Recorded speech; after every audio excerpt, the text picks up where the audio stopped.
So one of my verse for today is John 19:26 to 27, which says, got it out here, hang on. When Jesus saw his mother, and the disciple whom he loved standing nearby, he said to his mother, "Woman, behold your son." Then he said to the disciple, "Behold your mother." And from the hour the disciple took her to his home. Okay, so whilst I was looking at this verse, I was able to come up with 2 points that I'll be explaining today from what I was able to get from this verse. So, the first point is what Jesus did during this moment in his life. It showed his ability to care for his mother no matter what. For example, when Jesus was dying on the cross, this was a moment of weakness and he was feeling humiliated. However, rather than focusing on his pain, rather than focusing on his pain and thinking about himself, he felt the pain of his mother instead. And this shows the compassion of Christ. He could have been focusing and feeling sorry for himself, however, he decided to think about his mother instead. So, for him saying to John, the disciple who was just standing there by the cross, by saying that, this allowed Mary to have a secure future, because back in then, it was usually the husband of the house that was the one providing, and at this moment, Mary's a widower, and if Jesus just allowed it and just left her like that, then she would have carried on the rest of her life being a poor widower. So, asking John to do this allowed her to have a secure future in the future.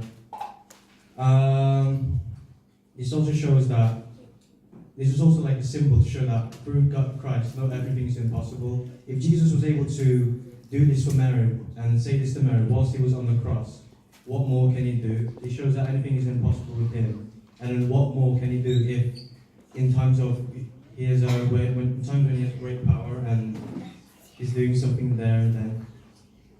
Anyway, and I believe this verse also links to Philippians 4:19, where it says, "My God shall supply all your needs according to his riches in Christ." And then my second point is, it shows how this also symbolizes how important the church is as a new spiritual family to us. For example, Mary, she was just the earthly mother of Christ. However, she was also his spiritual mother as well.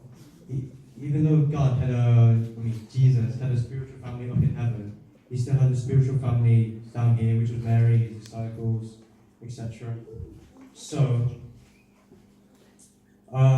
this showed that Mary, although being the earthly mother, she took it upon herself to have the role to be the nurturing mother, to take care of Jesus growing up.